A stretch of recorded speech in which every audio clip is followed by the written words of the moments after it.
ಚುನಾವಣೆ ಬೆನ್ನಲ್ಲೇ ಕೋರಿಸಿದ್ದೇಶ್ವರ ಮಠಕ್ಕೆ ಖರ್ಗೆ ಭೇಟಿ ನೀಡಿದ್ದಾರೆ. ಕಲಬುರಗಿಯ ನಾಲವಾರದಲ್ಲಿರುವ ಕೋರಿಸಿದ್ದೇಶ್ವರ ಮಠ ಇದಾಗಿದೆ. ಮಲ್ಲಿಕಾರ್ಜುನ ಖರ್ಗೆ ರಾಮಲಿಂಗಾರೆಡ್ಡಿ ಪೂಜೆ ಸಲ್ಲಿಸಿದ್ದಾರೆ.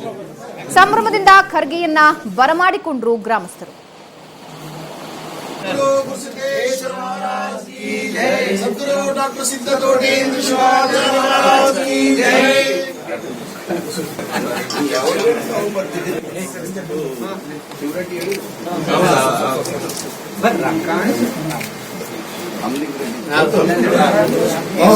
ನಿಮ್ಮ ಪರವಾಗಿ ಅವರು ಉದ್ಘಾಟನೆ ಮಾಡಿದ್ದಾರೆ. ಕೇಳೋದು ಕೂಡಲೇ ಅವ್ರು ಹೇಳ್ಬಿಟ್ಟು